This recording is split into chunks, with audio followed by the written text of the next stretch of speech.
अध्यायः।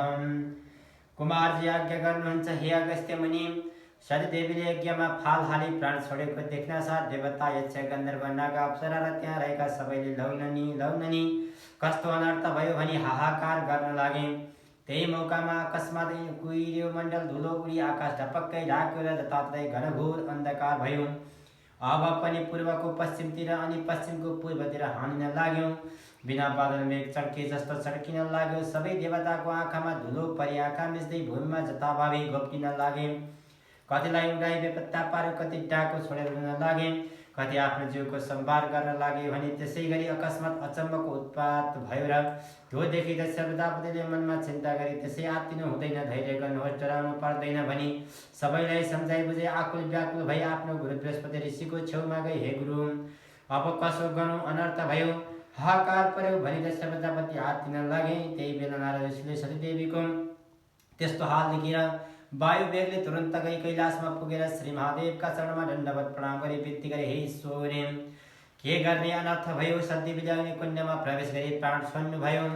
यसै गरी हे करुणामय पापिष्ट दक्ष प्रजापतिले तपाईँलाई नाना तरहका निन्दा र हेला गरी गाली गरे। त्यो कहाँको देवता हो, त्यो बहुलापो हो, त्यसलाई नडाकी मलाई के होला भनी निन्दा गरेको सतीदेवीले सुनि सहन नसकी एकदम रिसाएर लात्तीले भुइँमा हानी कसैको पनि मुख नहेरी झटाझट यज्ञमा प्रदक्षिणा गरी तपाईँको नाम लिँदै यज्ञ कुण्डमा हाम फाली प्राण त्याग्नु भयो। हे प्रभु, तपाईँका डरले अग्निले शरीर डराउन सकेको छैन। सतीदेवी प्राण मात्र छाडी छुटे झै गरी यज्ञ कुण्डमा रहनु भएको छ।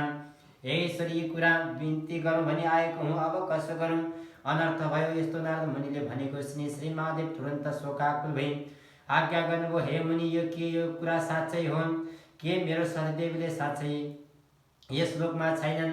नारदजी बिन्ती गर्नुहुन्छ, हे ईश्वर, तपाईँको अगाडि म कहिले झुटो बोल्दथेँ, ध्यान दृष्टिले हेर्नुहोस्। यस्तो सुन्नासाथ श्री महादेवले एकदम रिसाएर तिनी आँखाबाट आगोको मुस्लो निकाली कट कट डाँडा केटी रिसले मसक्क मुठी पारी नारदकै अगाडि भन्नुभयो, हे नारद, 33 कोटी देवताले रक्षा गरिराखेका त्यो पापिष्ट घमण्डी दक्ष प्रजापतिको मन निर्मूल गरी छान्ने छैन। अब तिमी आफ्नो आश्रममा जाऊ भनी बिदा दिनुभयो र नारद साष्टाङ्ग प्रणाम गरी त्यहाँबाट ब्रह्मलोकमा गए।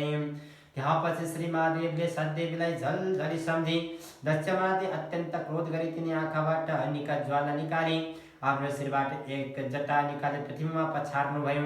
त्यहाँबाट मेघ गर्जे झैं ठुलो शब्द गर्दै कराई महाभयङ्कर 64 योगिनी भूत प्रेत र प्रमदगणका साथ भई विभिन्न किसिमको महाकाली निस्किनु भयो।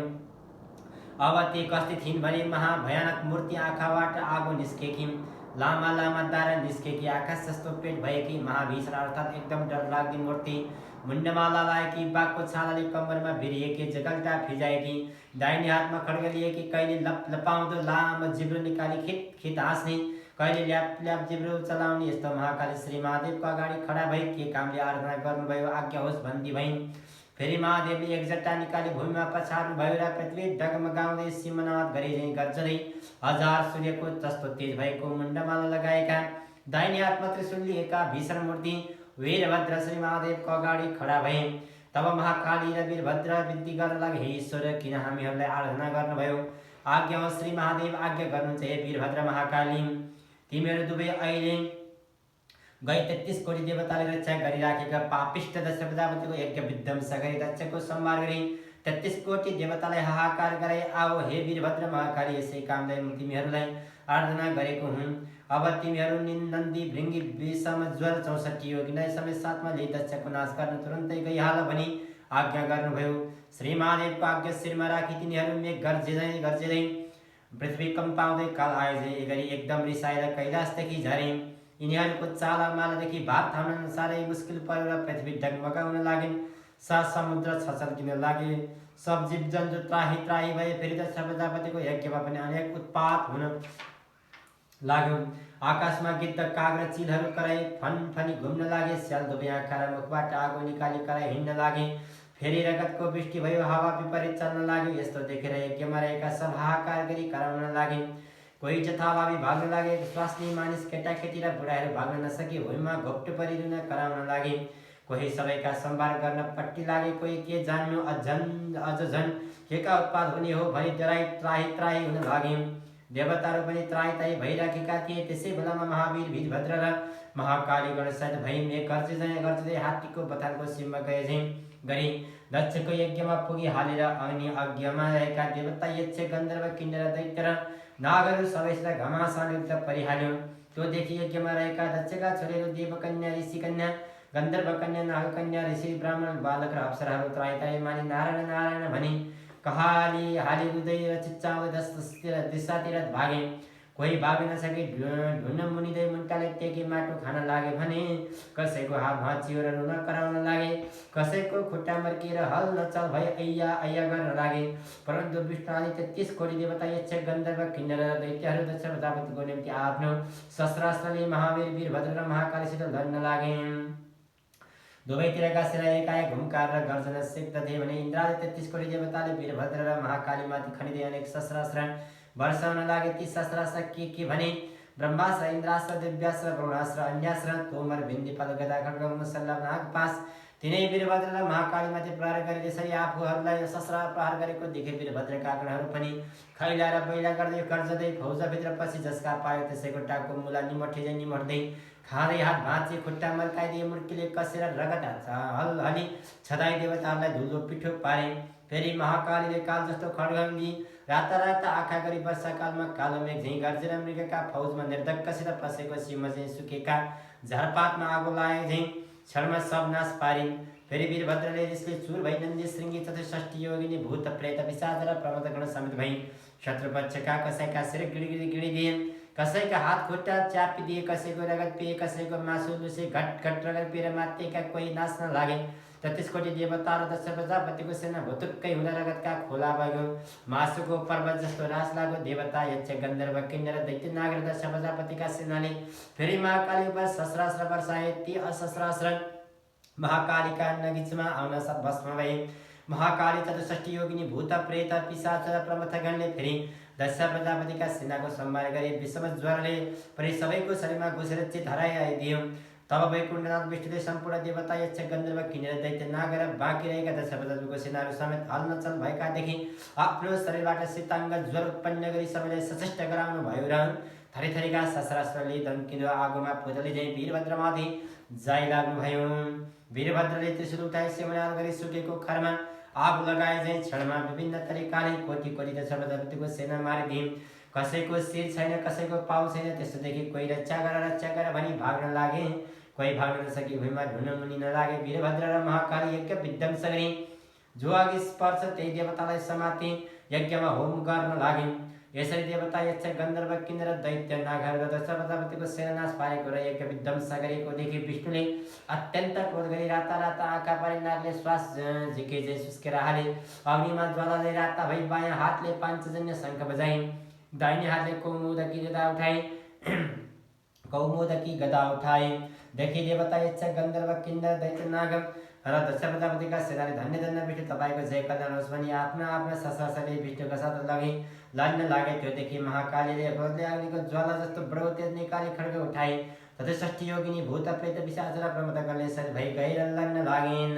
जस्तो ठुलो उरी चल्लामे खण्ड खण्ड भई फाट्दछ त्यस्तै गरी देवता यक्ष गन्धर्व किन्नर दैत्य नाग र दक्ष प्रजापतिको सेनालाई महाकालीले छिन्न भिन्न पारी 10 दिशामा भगाइन्। त्योदेखि विष्णुले निर्धक्कसित वीरभद्रका छातीमा कौमुदकी गदाको प्रहार गर्नुभयो। त्यो गदाको चोट खप्न नसके वीरभद्र मूर्छा भई भुइँमा गिरे। फेरि विष्णुले नन्दी भृङ्गी 64 योगिनी भूत प्रेत पिशाच प्रमथगणले त्राही गरे पञ्चजन्य शङ्ख बजाए, गदा उठाई जाइ लाग्ने हाल्नुभयो। नन्दी भृङ्गी 64 योगिनी भूत प्रेत पिशाच र प्रमथगण शङ्खका शब्दले र गदाको प्रहारले कोही भुइँमा गिरी मूर्छा परे भने कोही जता पायो त्यही भाग्न लागे। त्योदेखि देवता यक्ष गन्धर्व किन्नर दैत्य नाग र दक्ष प्रजापतिको सेनाले धन्य धन्य विष्णु भनी पुष्पवृष्टि गरी स्तुति गरेका। मूर्छा भइरहेका महावीर वीरभद्रका कानमा झट्ट पररक्षित आयो। वीरभद्रले जुर्मुराउँदै उठी हेर्दा आफ्नो सेना कोही भुइँमा परि लडिरहेका र कोही भाग्न लागेका देखि खुब रिसाएर काल समान त्रिशूल उठाई नारायणलाई ताकेर बेगले छोडे। त्यो त्रिशूल विष्णुका छातीमा लागेर त्यसको चोट सर्न नसकी नवद्वारबाट रगत बगाई रणभूमिमा नारायण लडेर मूर्छा पर्नुभयो। वीरभद्रले विष्णु मूर्छा परेको देखि प्रलयकालको मेघ झैँ गर्जी दक्षको सेनामाथि जाइ लागे। त्यसकोटी देवताको नाश पारे। वीरभद्र गर्जेको स्वरले देवताहरू त्राही भनी चिच्चाउँदै कराउँदै भाग्न लागे। त्यो शब्द मूर्छामा परेको नन्दी भृङ्गी 64 योगिनी भूत प्रेत र पिशाचका कानमा पर्दा बिउजी लरखराउँदै उभिँदै हेर्छन् र ती वीरभद्र विष्णुलाई मोर्चामा पाए देवताहरूको नाश गर्न लागिरहेका देखि धन्य धन्य वीरभद्र भनी कोलाहल शब्द गरी दक्षको सेनामाथि जाइ लागिन्।